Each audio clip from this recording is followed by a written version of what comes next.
We will have the conversations that few are prepared to have, and more importantly, conversations centered on rationality. Subscribe now to listen to Rational Voices with Sunil.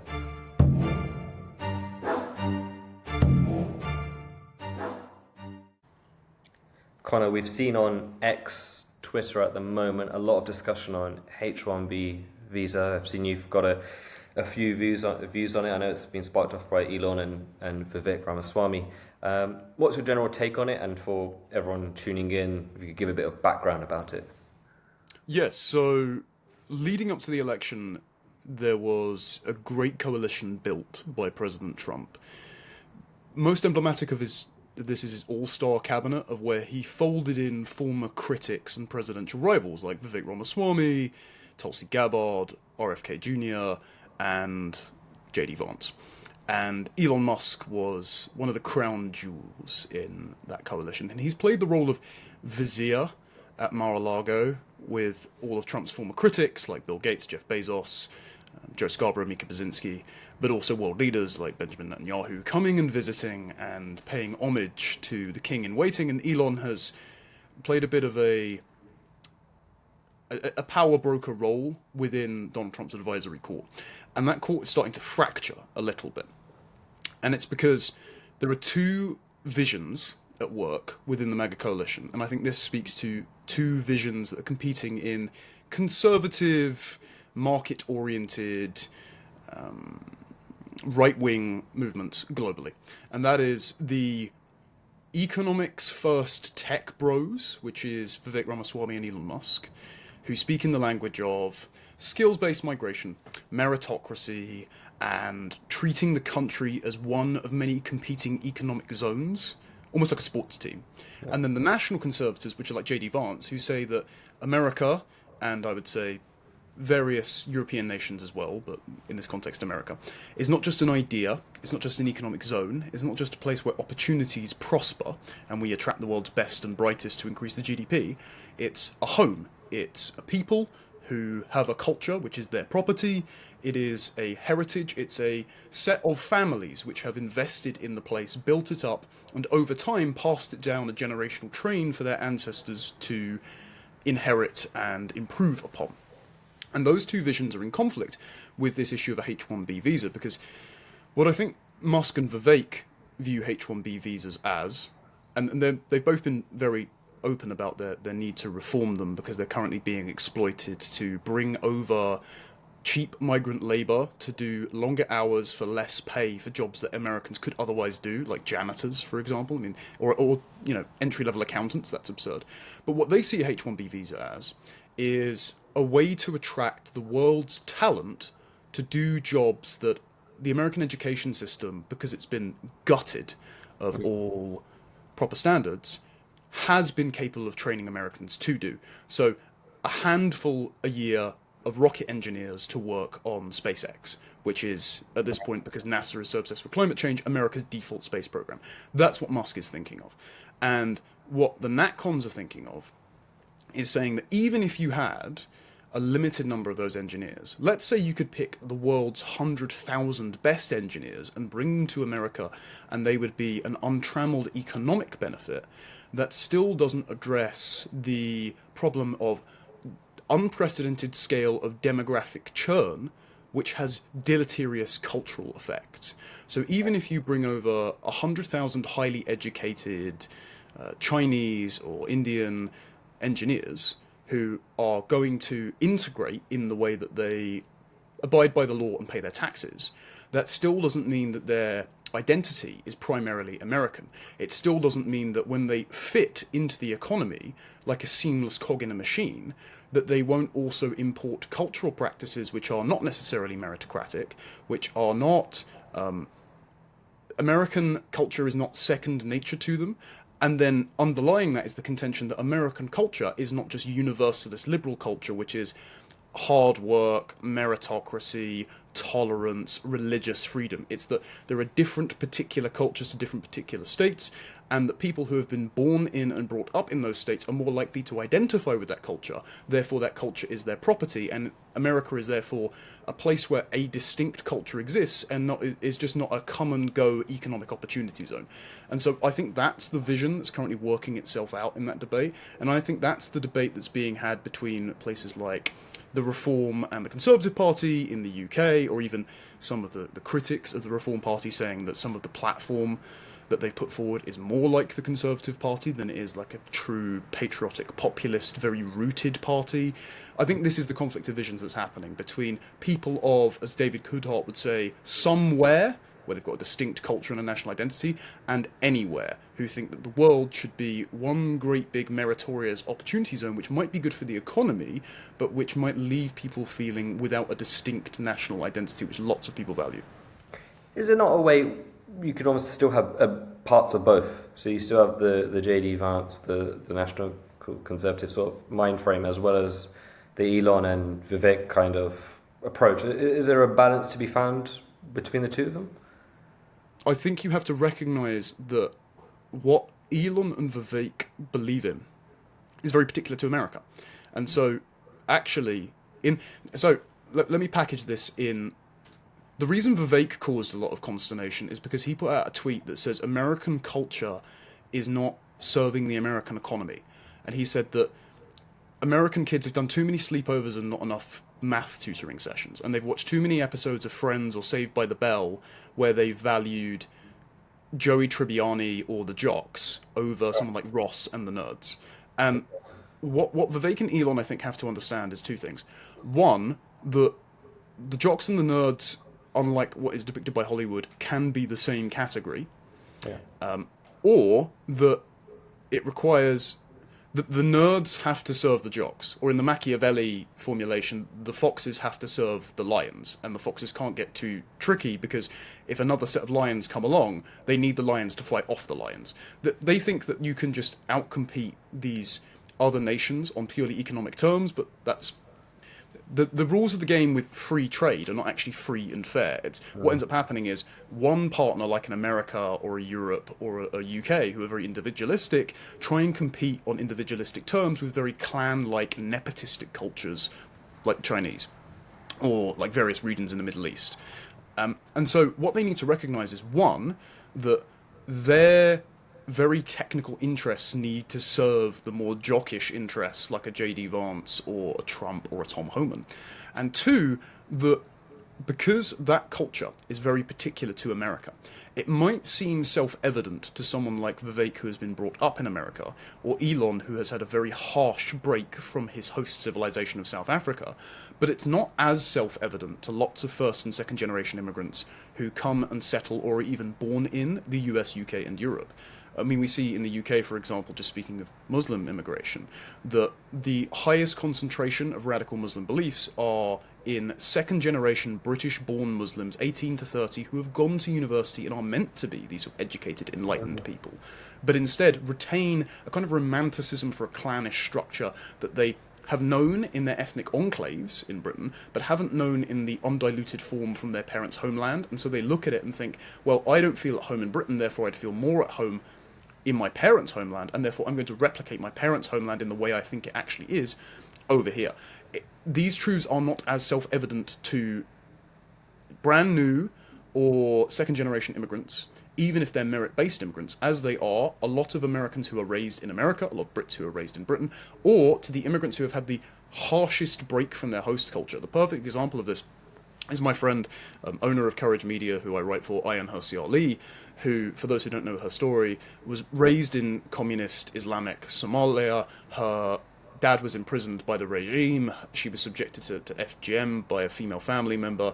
And then at around 20, she was carted off to have a cousin arranged marriage in Canada. And she fled that and went to the Netherlands, sought asylum, became a famous politician, spoke out about Islam around 9/11. Her friend, the Dutch filmmaker Theo van Gogh, was murdered and a fatwa was pinned to his body. And so she fled to America with permanent security for her own safety.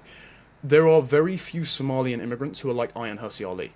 And so setting immigration policy as if everyone is Ayaan Hirsi Ali, or allocating H-1B visas as if everyone is this industrious person like Elon Musk is a fool's errand.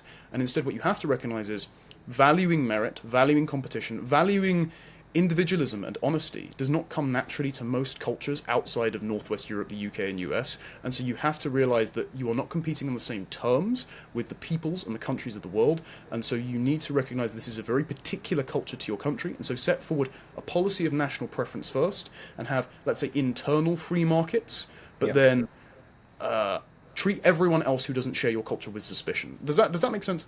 Yeah, I can kind of see exactly where you come from. I see that for me personally, I think I'm not quite the example of the person you mentioned, but it's fairly similar. Both my parents immigrants born in India and not in the greatest conditions whatsoever. Came to this country, worked hard, and as soon as had 3 boys, me being one, and I was always very told, like, you're so lucky to be born in Britain. Britain's home. You have to identify as British, wear Western clothing. Like, this is your country, this is your land, and everything else is secondary. You get a job, education, blah blah blah. So I can kind of see where you're saying, and that would probably be more on the JD Vance style of just, this is what Britain, America is about, and then on top of that, when there's opportunities where there is maybe a shortage of jobs or when we need those rocket scientists, then we can look outside, but we need a firmer national identity in the first place and need everyone to accomplish that. The majority, the vast majority. Is that kind of what you're saying, would you say? That kind of... Yes. Yeah. So even, I'll take that one step further. I think JD Vance is also a great example of this because, of course, his wife is, like you, the son of daughter of 2 Indian immigrants, Usha. And he tells the story in his National Conservative speech, which I had the privilege of sitting in on in DC, and then he used elements of it for his RNC VP acceptance speech as well, where he said he has got a plot of land in Kentucky where generations of his ancestors are buried. And so it's quite literally his ancestral homeland. And they helped construct the local town. Some of them fought and died in the Civil War. And what he hopes is that he is laid to rest by his children in that land, and that they will help cultivate that land too. And so even though his wife is the descendant of an Indian immigrant, she is as much part of his tribe, literally his family. She's married into it. His children are half of founding stock American and also half Indian, but they are American, and so they are now charged with being custodians of the land. And this is a very classical conception of nationhood. Larry Siedentop, who's an academic that passed away this year, has a very good book on this called The Origins of Individualism, and he looks at how the very particular individualistic cultures of Northwest Europe and the US grew out of generations of traditions, mainly from Christianity, but also from antiquity. And he said that the founding of original city-states was founded on collections of families who worshipped the same ancestors, poured libations out to them at the hearth, and then intermarried and formed larger tribes. And those tribes worshipped the same gods, and those gods came to be the gods of the city-state that they founded with their ancestors in the earth. So as soon as you defended a city, you were defending both the burial place of your ancestors and the place that had been consecrated by your ancestral and heroic gods. Think, if anyone's been to Bath in the UK, think Aquae Sulis, the goddess of the baths itself, became the goddess of the city. And so all of those sort of beliefs about your home being the place of your ancestors, the place of your gods, the place of your identity, is baked into J.D. Vance's conception of what America is, and that's very distinct to saying America is just an economic zone that can provide job opportunities to anyone who wants to come here and work, or that America is just an idea that anyone can pledge allegiance to, even if they've never set foot in America before, which then puts you in the strange place of saying that AOC is not an American, despite having been born in America, because she believes in revolutionary values. You might say that she is less American than J.D. Vance, but she's not less American than someone who idolizes America, but have spent all their life in Timbuktu and have never set foot in Tennessee, for example. That would be an absurd proposition. But the purely propositional idea-based conception of nationhood leads you to that place. And I think those are those tensions that haven't been ironed out yet. So I think Vance's conception of nationhood is much stronger than the conception of nationhood, which at the moment, Musk and Vivek are practicing, even though they recognize that the visa system is being exploited. So, what do you think next? What happens in this, this sort of debate between Elon, Vivek, and the rest of the MAGA movement? Do you see a middle ground found? Do you see Vivek and Elon potentially not bowing down to this, but kind of maybe having a bit better realization of what's actually going on in America? I like the phrase "bowing down" because I don't want to insult those two men as if they're sort of submitting or kowtowing. I would rather use the phrase bowing down because it depicts Trump as a monarch of the MAGA movement.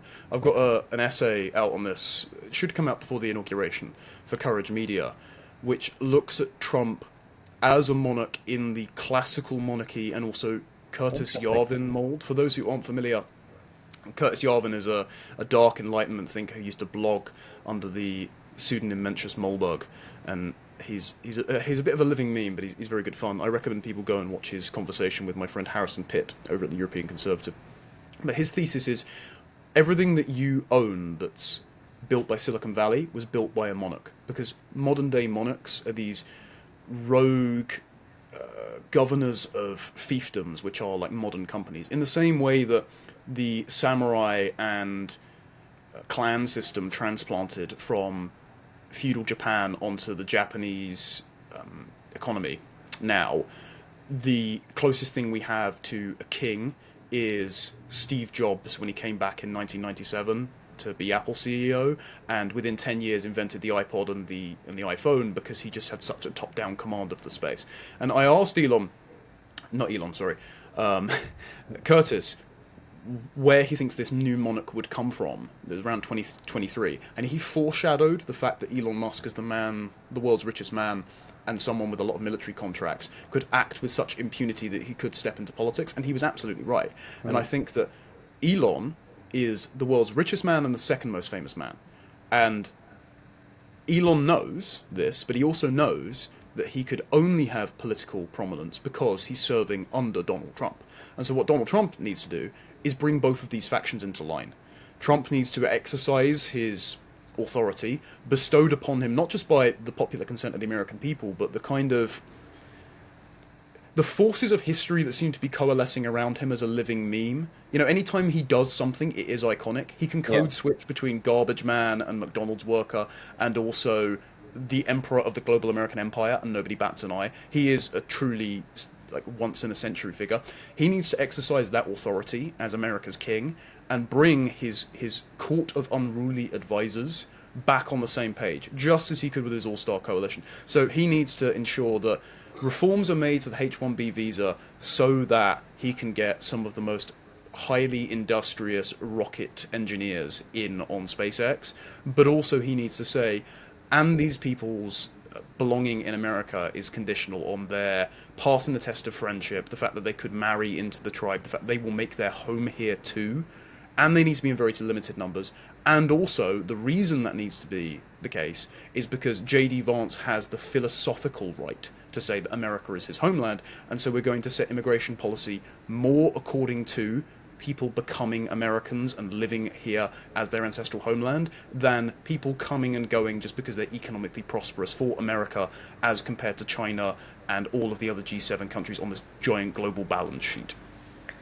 You know, I think that makes logical sense. It'll be interesting. I think JD Vance, his popularity, from what I've seen, just skyrocketed. It just seems almost...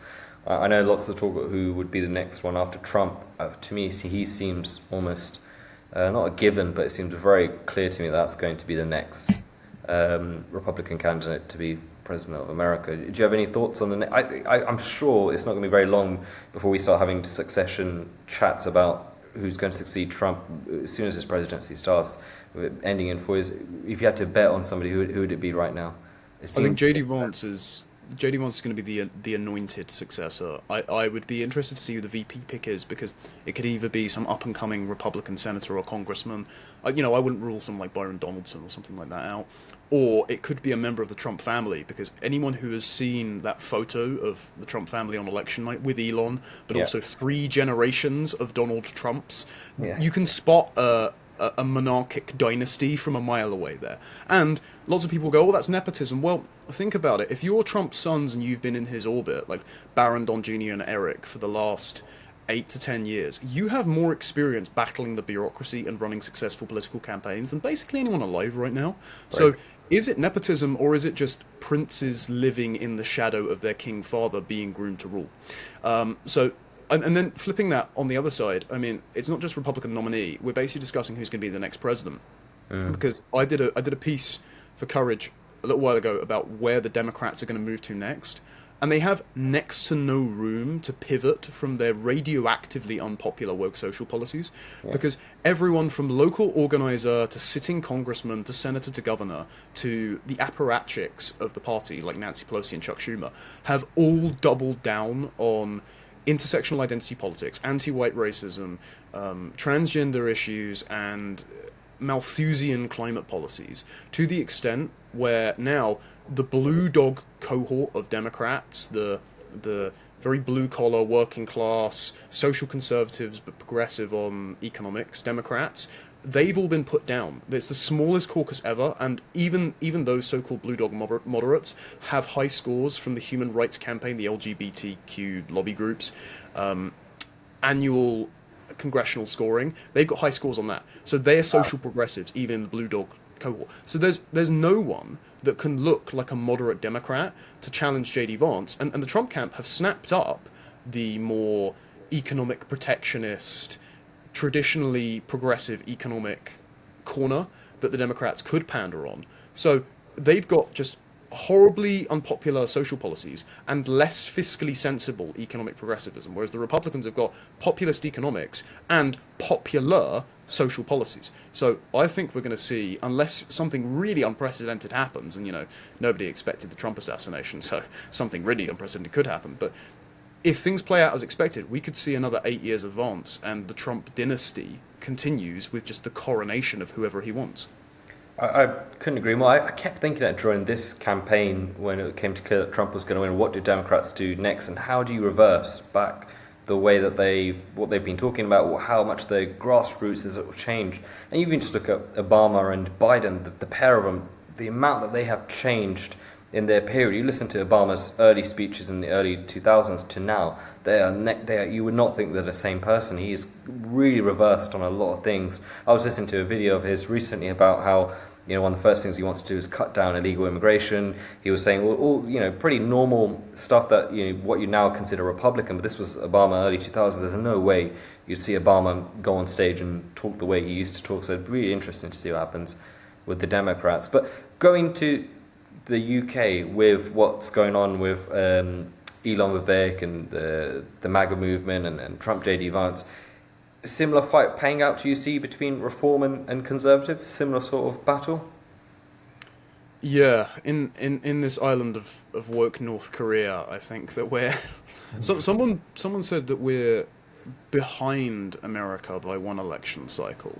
And I don't think it maps on perfectly because, of course, Trump was a radical break from the status quo, and we only have a perceived radical break with the Brexit referendum in the same year, but we never had a government that was willing to carry it out, because, as everyone knows now, by the Boris wave, and I'm going to be using that because I wrote an article, and then a couple of weeks later, as well as all the Anons pushing it, Zia Yusuf, as of yesterday of recording, decided to use it, so it's now official that the Boris wave, referring to the unprecedented number and non-European composition of migration that happened because of the changes to immigration law conducted by Boris Johnson, Priti Patel, and the civil service after Brexit. Because of the Boris wave, we never had a Trump-like few years for us to then say, we made a mistake with Biden, assuming the 2020 election was the safest and securest ever, because it is, because we're on YouTube, and then go back to Trump. So we actually haven't had our Trump firebreak. At the moment, what's happening with the Conservatives and Reform, the Conservatives have failed to learn the lessons of why they lost the last election. And I think that's more of a personnel problem than it is a philosophical problem, because as far as I know, Conservative Party headquarters is corrupt from head to toe. and they control candidate selection and have done so disastrously with nepotism for multiple election cycles now, whether that's the race and gender shortlists put in place by David Cameron and bragged about in the Times in 2022, whether that's the people who control the Conservative Party like William Hague or Michael Gove having the stupid political instincts to endorse Kamala Harris at the last election, which shows you exactly who they think is fit to run the Conservative Party in Britain, whether that's the likes of Dougie Smith and Munira Mirza, who act as fixers behind the scenes, so there's a sort of revolving door of advisors, and no matter who the Prime Minister is, because they keep offing them, because the Conservative Party, parliamentary party, are a jittery bunch, the same people are setting the policy agenda and the type of messaging they have to give out.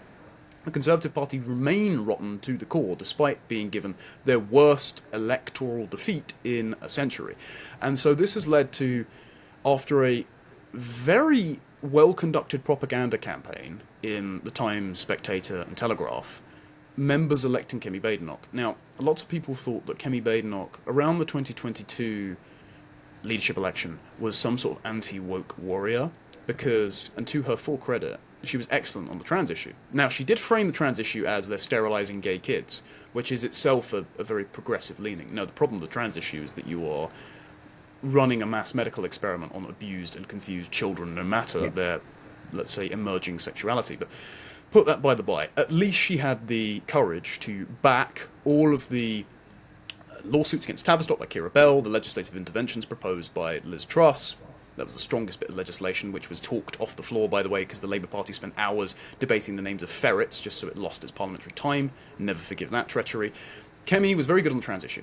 On the race issue, she was always perceived to be very good because she debated Kimberly Crenshaw and she repudiated Black Lives Matter. But then she also stood up at the dispatch box and said the slur against British people, which is diversity is our strength, multiple times. And she gave taxpayer money to, what was it, the Race Equality Commission or Foundation, one of these race communist charities who constantly witter on about systemic racism and how all white people are irredeemable, all that sort of stuff. So Kemi does not have the most spotless record, but she was perceived to be this sort of bulletproof armour that the Conservative Party could wear so that the Labour Party could never call them racist again, because we had, was it Charles Moore that said it? It would be great if the first black African leader was of the Conservative Party. It's like, well, sorry, I just want a competent leader, because you elected Sunak thinking that he was going to be impervious to accusations of racism because he's of Indian heritage, and it turns out, one, he wasn't, and two, he was rubbish. So can you just give me someone, one, that I like, and two, that I would have voted for a change? No, instead they chose Kemi Badenoch, and then immediately she is trounced on her actual policy record, being responsible as a self-identified first-generation immigrant, which she said at every available opportunity, being personally responsible in 2018 for lobbying for removing the caps on student and worker visas. And so she put mass immigration on steroids. She is part of the engineer of the Boris wave. And this allows Keir Starmer, the most unpopular Prime Minister in British history, who got less votes than Jeremy Corbyn and then immediately torched his credibility by calling half the country far-right for a conspiracy theory that may or may not prove to be true anyway.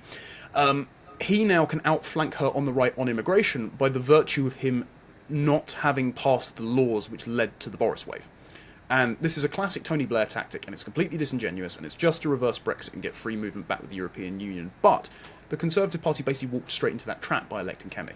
And so now Kemi is looking like someone who is on the Britain is just a place of values which are nebulously defined and could fit any other liberal country in the world. Britain is just an economic zone where we're going to attract, quote-unquote, the best and brightest, which never happens anyway, sort of candidate. And I think it's additionally condescending to British people that she's doing that, because she says that we need a robust integration strategy to deal with multiculturalism, and I'm going to explain to you as an outsider what your culture is. But then also she turns around and comments on Nigerian ethnopolitics and calls Boko Haram her ethnic enemy. So she's got a very old world conception of Africa and a very new world conception of Britain, so that doesn't jar. So park the Conservative Party at the moment, because they are the very sort of materialist, anywhere people immigration party now, and they haven't learned their lesson. And then you've got Reform, who have emerged as an insurgent political movement with a lot of promise. Nigel Farage is now an MP. They've got an excellent MP in Rupert Lowe, who is doing the Lord's work in getting tons of information that your average Brit wouldn't. He's been incredible. I've just been watching it. I think he's been incredible. Of the the election, I think he's definitely the number one MP that I've seen since July. I think he's been incredible. Yeah, and we all owe him massive debts of gratitude for his tireless work in ensuring that all the departments actually tried to do their jobs, and also a non-answer from the departments is just as good as an answer because it Yeah. shows you that all of the civil service are a bunch of activists, which Yeah, I've been doing work in the last year trying to uncover, and it really is a nest of vipers over there. But point being, reform have a lot of promise. That the problems with reform are twofold. First of all, that at the same time reform got 5 MPs, independent, pro-Gaza, meaning pro-Hamas MPs, if you include Jeremy Corbyn, but at least there are at least 4, there are as much, if not one less, pro-Hamas MPs in Parliament as there are reform, which shows that reform essentially need to be the party of the indigenous British and their, how do you phrase this, sort of like grateful house guests who love Britain and want to see Britain remain Britain. Eric Kaufman would call these people ethno-cultural traditionalists. A bit like me, if I went to Japan, I'm going to Japan because it's very Japanese and I don't want it to change from being Japanese. Yeah. Like the visitors that come to Britain and want to live among the British and don't like the fact that Britain has changed to become multicultural even though they themselves are not British. Reform needs to be the party for those people to ensure that the growing sectarian Islamic pro-Palestine vote is cut off at the pass, because that's only going to continue to grow. And as someone like Rakib Hassan, who himself is a Muslim, will tell you, parties that are not Muslim, parties explicitly, will never make inroads in the Muslim vote so long as there is an emerging Muslim party. And there is one now. They're going to become an official party this year, so there you go. So that's one problem with reform. The other issue that people are perceiving with reform, and this is something they're very receptive to, you know, Rupert Lowe's very much listening, there are people within reform listening, is that their immigration policy isn't properly fleshed out yet, and it's caught between two worlds. It's caught between a very strong immigration policy that commits to upholding the law by deporting en masse the over 1 million illegal migrants in the country, that deports all foreign criminals, that ensures that things like cousin marriage and halal slaughter are banned, that grooming gang perpetrators get lifelong sentences, that ensures that we don't have translation services in the NHS, so as an integration feature you have to learn English to access public services. And then there's a softer edge of it where there's still some MPs are committed to net zero migration, which means one in, one out, which means that for every British person leaving, you just replace them with a new migrant regardless of their culture. In reform, they still have. Yeah, there's, Oh, okay, okay. yeah, exactly. This is part of the problem. No one's really clear what the immigration policy is yet. Like they need to commit to it. Rupert Lowe's saying one thing and Richard Tice is saying another. And this isn't to disparage either man, even though I know Richard isn't necessarily the biggest fan of me.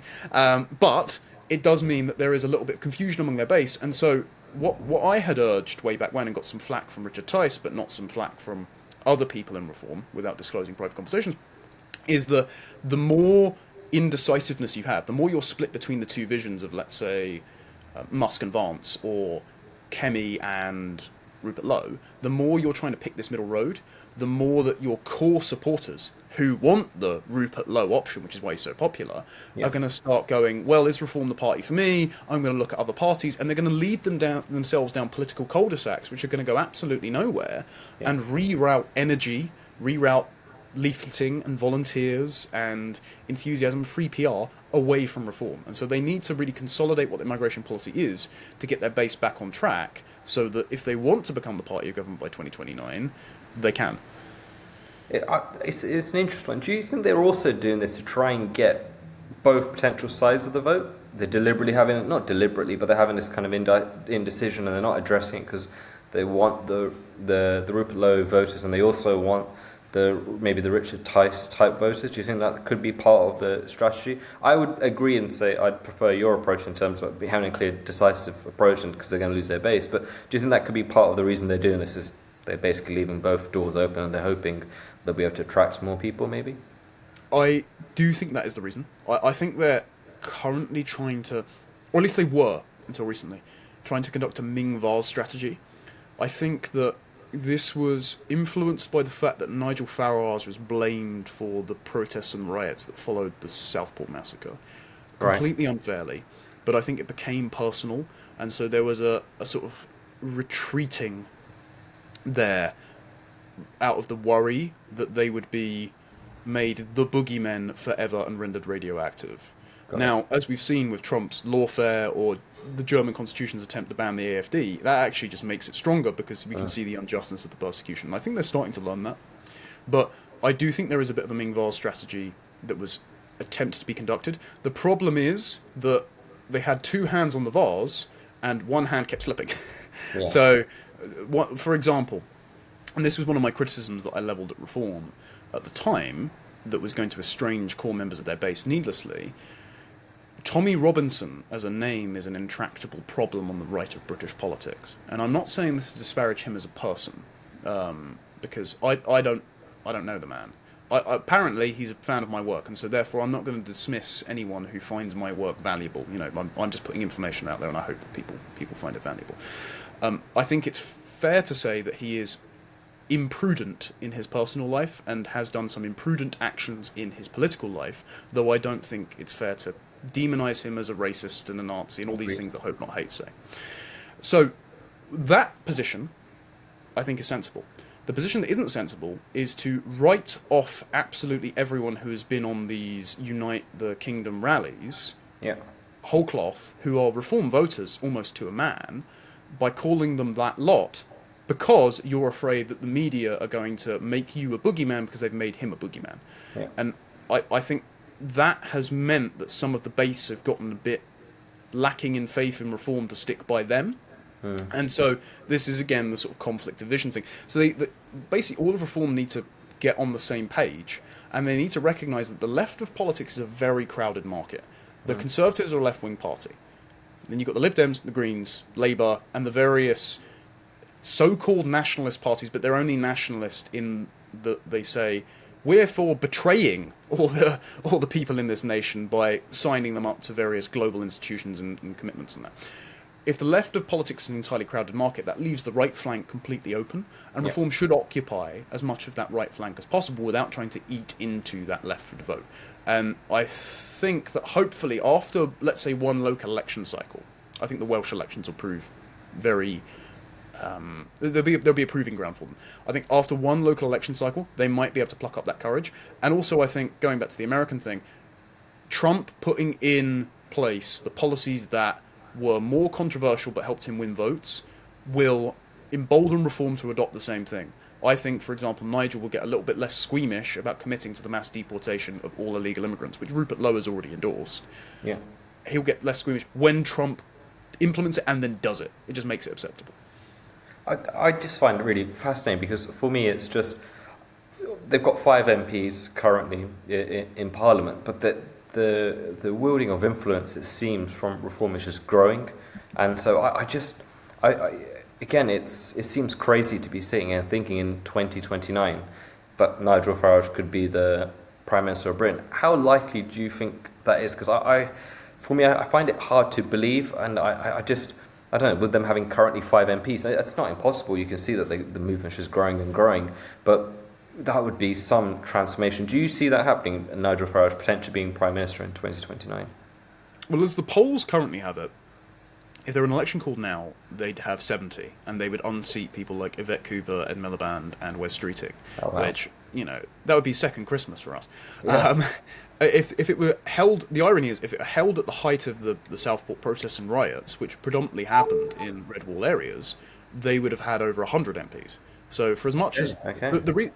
The reason they were trying to say they were the Farage riots, which they weren't, is because Farage would have benefited the most out of the political turmoil that Keir Starmer called by naming half the country far right for what he then came forth and said wasn't a conspiracy theory, was an open borders experiment run by the Conservatives. You know, he immediately validated all the far right opinions a couple of months later because Tony Blair had told him to, presumably.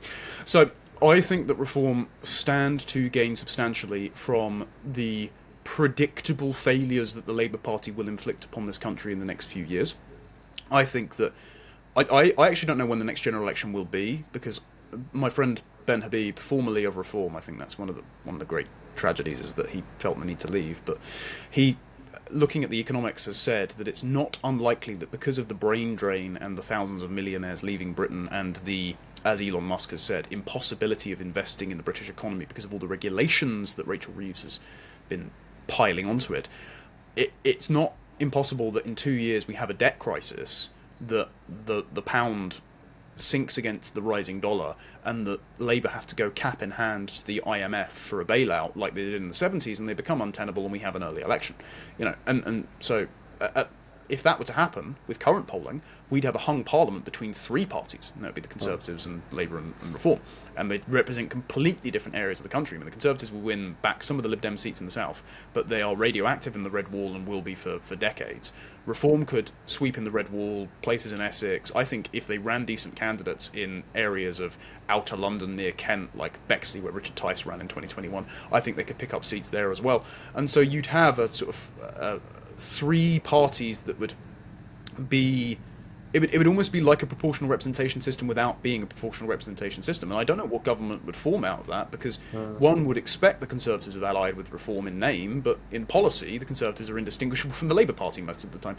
So it's hard to predict. Give it a few years. If Reform really get on the same page about popular policy perspectives, if they basically adopt what Rupert Lowe is putting forward, and they refine their messaging, and new media platforms rise up, like Daily Wire in the US, to allow Reform to circumvent the censorship of Ofcom and the malicious characterization of anything they ever do by the print media, I think they've got a really strong chance of taking it in 2029. But that doesn't mean that anyone who is favourable to Reform should get complacent in the meantime, because I've called myself a critical friend of Reform. I've voted for them a couple of times now. Tice in 2021 and now them in the last election. But I had a spat with Tice on Twitter the other week. Was that last month? Oh, I'm so old. Because I said Reform have put a few feet wrong, and I felt like I was acting as a bit of a third rail for Reform to touch, to know when their base was getting out of line. And people within Reform turned around and said, yeah, we don't like the way Richard reacted to that. Actually, we understand your criticisms and we want to try and allay them. And, I had a conversation with them and I understand their strategy. I think if Reform iron out all those contradictions, have a better policy prospectus, and have a bit more faith in themselves and aren't so worried about being called racist by the BBC and Sky News every 5 minutes, they could take it in 2029. But it does require a lot of people who believe in them to put forward well-spirited criticism and be listened to in the meantime. But that's the beautiful thing with new age media, right? You don't almost need Sky or BBC. It's not 20 years ago. They can just, if anything, I think it would just help their brand if they are labelled those things, just like Trump was by CNN and NBC. I think it would just help. I think if I started seeing BBC write more and more negative things about Reform, I would be more and more interested. I would naturally just think, okay, that this is... I think the majority of the country doesn't align with BBC or what they socially believe in. So I think, if anything, it would definitely help. What was this spat with you and Richard Tice about? And because I do want to talk, I know we're getting on with time, but I do want to talk about multiculturalism and integration and stuff. But let's quickly finish on the spat with you and Richard Tice. What was that in general about? You don't have to go through the whole details, but just generally, what was the... The core contention was that I'd written an article on The Critic just after Ben Habib had announced he'd left Reform UK, saying, hold on a minute, guys, I know that you're rising in the polls pretty steadily, but that's because of the Conservative and Labour's failure, and you could be rising faster if there weren't the issues we just mentioned. Right. If there weren't high-profile people leaving Reform like Ben Habib, who would be an amazing MP and is one of your strongest spokespeople, who's tirelessly worked to advance the party at the expense of his own income and reputation. God bless the man, he's a soldier. And a good person, he's a good guy. Also, there's the problem of any time that Nigel was giving an interview, either to Stephen Edgington or Winston Marshall on GB News or Winston's show, as you've been on for a good episode, by the way, there was the perception that Nigel was softening his rhetoric in order to appease the kinds of people like Laura Koonsberg or Beth Rigby who would call him racist on Sky and the BBC, who are always going to call you racist no matter what. And this involved saying things like retreating from the fact that, as he was saying on Sky News before the election to Trevor Phillips, the Henry Jackson Society polling shows that 52% of British Muslims, particularly second-generation younger Muslims, want to criminalise drawings of the Prophet Muhammad, 30% want Sharia law, 75% think Hamas did nothing wrong on October the 7th. These are really alarming figures. To then going to Winston Marshall, if we alienate all of Islam, we will lose. And it's like, well, what does winning look like, Nigel? What parts of Islamic theology do you want to incorporate into the Reform platform? I think this was cause for concern. And so I put this in an article, as someone who said, Reform's organisers, their staff, some of the MPs that I've spoken to, they're really good, and I continue to engage with those people even after this article. And Richard saw the tweet, because he follows me. He still hasn't unfollowed me, so I assume it's not that much bad blood, but hey, what do I know? And then retweeted it, calling it garbage twice. Now, that didn't work as a tactic for Joe Biden against Donald Trump's voters, and so I wouldn't urge that tactic in future. And lots of people were going, hang on, well, if you're calling Connor garbage, and we know that he's helped, campaign for the issues Reform cares about, are you calling me garbage too? Are you doing the Tommy Robinson that lot thing again? So that was that spat. I will say that there were other people within Reform who listened to the substance of the critique instead, and have since contacted me to say, we get it, here's our thinking, we want to hear your thinking, and let's have a dialogue and a back and forth. Which is why I haven't written the party off, because they're listening, unlike the aforementioned Conservative Party, who are just doubling down on their failed record. I can't understand what's going on with the Conservative Party right now. I just don't, I honestly thought with this leadership race that was going on, this was a perfect opportunity, almost like a reset, just to say, 14 years, we did some good, some bad, but that, it's gone. We want to go back to conservative principles, back to conservative values, what we used to believe in, and we're going to completely restructure the whole thing, and we're going to restart again. And let's start by getting all the members involved, and I don't know, having a multiple. I can't believe what they've done since. I just find during the leadership election, I was kicked out. And I was kicked out for the predominant reasons were I had voted for Tice in 2021 before I was a member.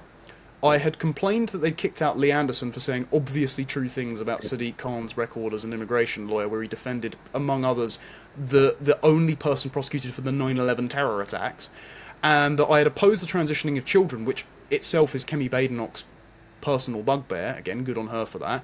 And this was after the bloody Cass report. And I'd made a joke about new arrivals per the Boris wave, and this was specifically about America defecating in the street, which I don't is that a British value now? Is that a thing? So they could have, you were right, they could have chosen Jemrick. Jemrick was great, and he was a true believer as well, because very he doesn't speak about it much, but obviously his wife and his children are Jewish, and so October the 7th was a real bloody hell, what have we done to this country wake up moment for him, because he saw people that want his entire family dead chanting through the streets every weekend and Wednesday in Westminster.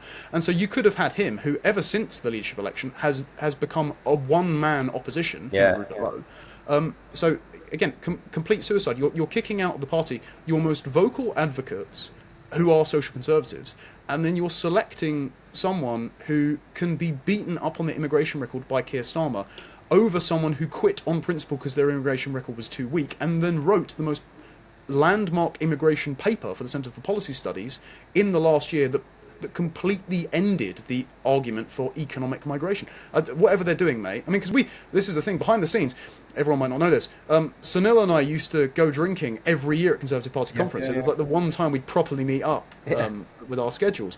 I wasn't there last year, just because I couldn't go, and I went on holiday instead. It's like, what are they doing? Like, you could have had a great leader and loads of people that are doing your work for you, just because they believe in it, and you decided to estrange them both. Bizarre. And I think that if I've heard rumours of it, I'm not sure how true it is, but I think if Jenrick was to leave the Conservative Party and join Reform, that literally could be like final nail in the coffin, because that would be some transformation. And the thing is, what I find interesting with Farage, I've heard him say this in the past, that he wants somebody younger to take his position at some point of the thing, and who knows, come 2029, Farage doesn't strike me as a Trump kind of character who not necessarily really wants power, but it doesn't seem to have the same profile, the same leadership style, if you like, or the same convictions. And maybe it will be a younger Robert Jenrick, who knows? I think that if they somehow were able to get him across, I think that would be final nail in the coffin. I think if they somehow pulled that off. But as of right now, if you asked me this question a few months ago, I would have said no chance, that's not going to happen. But now, I wouldn't put it past it. Give it a few more months, a year or two, and he may see that's the better opportunity for him. There will definitely be some high-profile defections this year. I will put money on that. I think it's just a matter of ministers biding their time as to when it makes the most sense to be distant from the election. I won't say who, but I had a conversation with a Conservative MP about whether or not they would defect, and they said it looks like a more inviting party, but the problem is I was elected as a Conservative, so I would need to do the Douglas Carswell thing of where I resign and rerun in my own by-election on principle. And you know, I think that principle's great, but Yeah. it does mean that, you know, at least one high-profile Conservative has already considered how to do it. It's not a question of if, it's just when. As far as the heir to Farage, which is a good question, I mean, Farage is not like Trump in the sense that Farage is more of a campaigner. Yeah. Trump is an amazing campaigner, but Farage has. This is the first time he's been an MP, so this is the closest he's ever got to a political leadership position. Whereas Trump, in the mould of CEO King, has always run businesses as if he is the He monarch. can govern. So He can govern. You know, Trump's been governing his whole life. He's been Yeah. governing people and businesses. I don't see that in Farage. That's my not concern, but that's my why I don't think. Maybe he will be the running as a leader in 2029, running to be prime minister. But I think the person after him would be the one, whoever that person is. I have no idea who it could be. Any insight who you think it could be? Okay, so there's four candidates at the moment. There's obviously you mentioned Jenrick. Jenrick explicitly said he's out to retire Farage. I think there's still a bit of a annoyance and bad blood there over that statement. But you know, I loved that statement. That was a really, you know, again, you shake hands, they'll get over it. But I like that kind of, you know, he's going for the juggler. He's visible. He's coming out there, and I really, when he said that, that was my favorite. One of his favourite bits of coming, even as much as I like Nigel Farage, I like the fact that he had the courage and the balls to say something like that. I was like, wow, this is impressive. But sorry, carry on. I think as well, if Farage can make peace with Jenrick, that will, like Trump making peace with his critics and making an all-star coalition, that will be a testament to Nigel's character. And I very much hope, you know, everyone that knows Nigel that I'm friends with says he has it in him, so I hope that's the case. And therefore I hope, you know, he can also make peace with Ben Habib in the future and bring Ben back into the fold, and Ben would be an amazing MP. But, so there's Jenrick, there is Zia Yusuf, obviously. Now, given the question of Islam as a cultural and political force, that will concern some of the base. Yeah. And I've spoken to people in Reform because I was instantly concerned by Reform's own messaging when any time they were called racist, they said, we have a Muslim chairman. You know, they're basically playing woke identity politics there, whether they know it or not, to try and deflect from themselves. The same reason Kemi was an elected leader. They think it's going to be bulletproof by just having a non-white man or woman in charge. I have since been told by people in Reform, don't worry, his Islamic identity is not primary and therefore will not be an influence on electoral politics. The problem is, because they know him, that's fine, but no matter what, the base will see it as, do you have one foot out the door in tackling the problem of political Islam? Yeah. You know, so that's a barrier to Zia Yusuf being a credible takeover from Farage, even though he might well be a nice chap, and bloody hell is he good on Twitter. You know, he's complete credit for that. The third is obviously what a lot of people who watch GB News think, which is that Matt Goodwin is a credible successor. Matt is fantastic on policy. He really knows what he's talking about. I know Matt. He's a friend. I think that Matt's GB News show will show whether or not he has the pizzazz, the sort of pixie dust, to become a leader in the Farage mould. Because much like Trump, leaders are once-in-a-century figure, and Matt, at the moment, and again, I don't wish to dunk on Matt, you know, he's a good friend, I think Matt is like the perfect Home Secretary, but he's not Caesar, if that makes sense. You know, I as much as I've joked about Rupert Lowe's more Cincinnatus than he is Caesar. He's not the guy. And so the fourth candidate is, we don't know yet. There could well be, in these exceptional circumstances we live in, someone who rises up from within the Reform ranks or within the disaggregated new media space that is being built, or, you know, anything, who becomes a clear successor. Much like JD Vance was a senator for 2 years and then immediately picked as VP, or much like Jordan Bardella was nobody a couple of years ago and then has become Marine Le Pen's right-hand man, won over tons of Zoomers, specifically young women in France, and is on the precipice of being elected a young, vital French prime minister. Like, there could be someone like that, We just have no idea who they are yet. So I think Farage will run in 2029, if there's not an early election, of course. Yeah. But the conversation about the successor can be put off until then because there's not a clear candidate yet. Interesting. Let's go into a bit of integration, multiculturalism, because I've seen you're always talking about this on X and Twitter, and it's always fascinating and interesting. I mean, so much is changing right now in the UK in terms of everyone talks about multiculturalism a lot more, I feel, in the last year or two, maybe because we've seen how the serious negative impacts to it.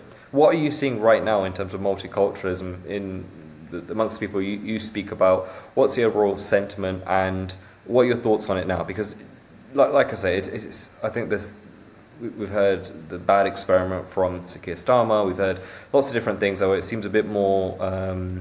We're talking about a bit more openly about the negative impacts of multiculturalism. I feel like a couple of years ago it was a lot more tough to have this conversation, whereas now it seems a bit more easier.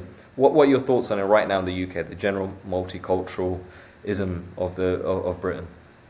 Well, a few years ago, if you raised abhorrent downstream effects of immigration, like the fact that Britain is now number one in Western Europe for crimes committed by foreign nationals, or the thousands of girls in towns and cities across England and Wales that have been subjected to industrial scale rape and religious and ethnic abuse by Pakistani Muslim grooming gangs, you were called a far-right racist and were exiled from the SW1 bubble and mainstream media. And you still to an extent are, but because of alternative media, because of Elon's purchase of X, because the overwhelming salience of the deleterious effects of diversity per the Boris wave have been undeniable. Now it's a little bit more acceptable to talk about.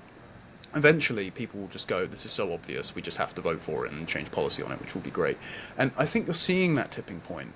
So I don't know if you read Fraser Nelson's final column in The Telegraph the other day, but he was saying Britain is an integration miracle because bike thefts are down. Yeah, sure, there's more rapes and stabbings, but, that's just think of the food.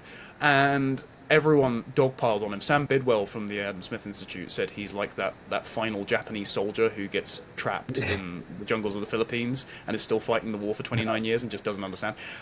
So everyone roundly mocked him as saying, oh, okay, Fraser Nelson, you haven't been to Birmingham or gotten public transport recently, clearly. Yeah. So that position that multiculturalism is an unadulterated good and diversity is our strength, that's gone the way of the dodo.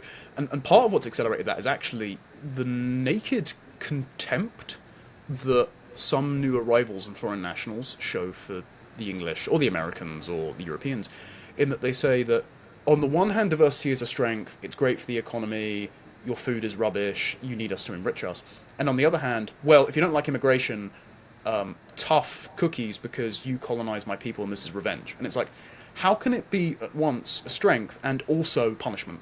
I think the punishment is actually more what's being shown there. And this comes back to the fact that our culture is not reciprocal. We're very weird. Despite you being of Indian heritage and me being of Irish and English heritage, we think in very much the same way. That's why we're friends. We're very Western, educated, individualistic. We're very Northern European in our mindset, despite our different heritages. And this is why we're very industrious and we're very meritorious, and the phrase "we don't see colour." It's because we don't think there's any moral content to our heritage. We just see each other as people that we get along with. Pretty much everywhere else in the world doesn't think like that. Pretty much everywhere else in the world thinks in terms of civilizations and heritages and historical baggage, and your people aggrieved my people. This is why the Israel-Palestine war is playing out in collective guilt terms of, well, the Jews have done this to me and the Palestinians have done this to me, and the Palestinian people are collectively oppressed, and the British are siding with the Israelis, therefore the British are just as culpable in genocide. It's like, I had nothing to do with the 1948 establishment of the State of Israel, but you're blaming me as a people, because you see things as peoples, civilizations, collective guilt, even though I'm seeing things as individualistic. And so this is tainting the immigration debate, and people are starting to realise that immigration is seen by a certain culture or certain place in the world as a form of collective punishment for the historical triumphs, frankly, of the British Empire. And so this means that multiculturalism is never going to work because it's always unilateral. As Eric Kaufman says, multiculturalism is like hosting the World Fair in Britain and then telling Britain, you don't get a stall, just be happy the fair is here. So you are raising the host culture while appeasing the most hostile, indigestible imported elements. It's like adding loads of ingredients to a blender and hitting blend, rather than a melting pot, rather than this crucible that produces this really pure metal.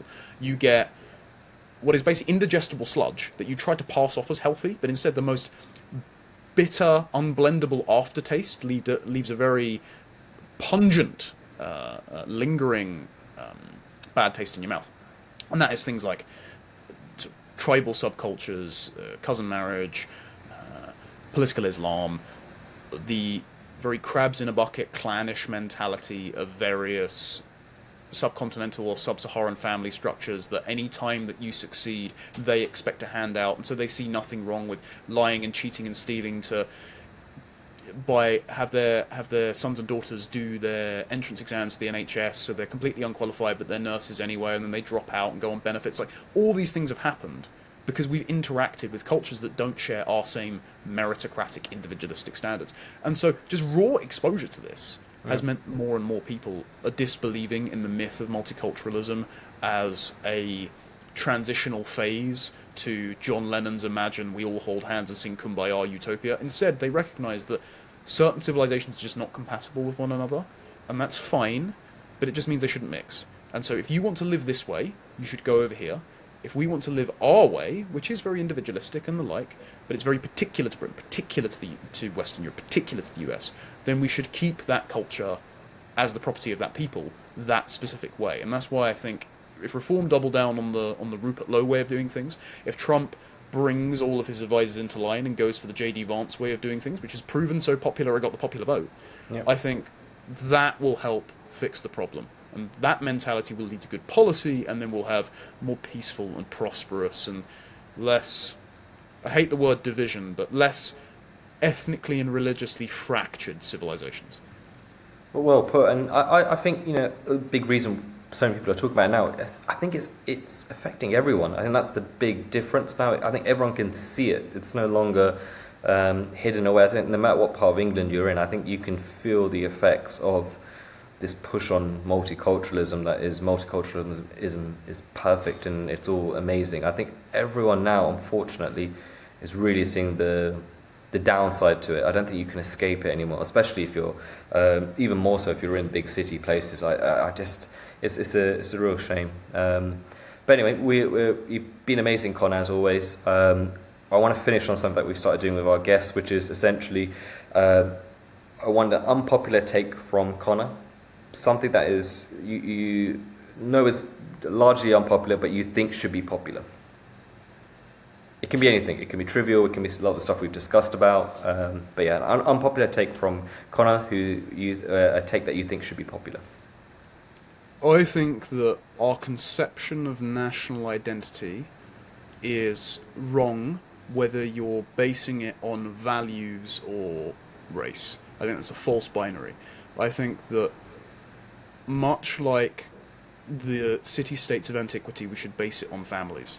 And that is that the family is the primary unit of human social and economic classification, not the atomized individual who pays individual taxes and who has individual interests. And I think it's primarily the family, and therefore all of our policies, that should be social, that should be immigration, that should be economic, should be family-centric. So whether that's ensuring that you can't just break families up with no-fault divorce because the children come first, or whether that's not treating newcomers to the country as single economic widgets that can just fit into a grand machine, but rather questioning, will this person fit into our natural family? Will the people that already live here want to have them as a neighbour, a friend, a family member by marrying them? That sort of standard for national identity, that a nation is reflective of the families in it, that they owe obligations to, that the culture they practice should be the ones that the family has passed down for generations.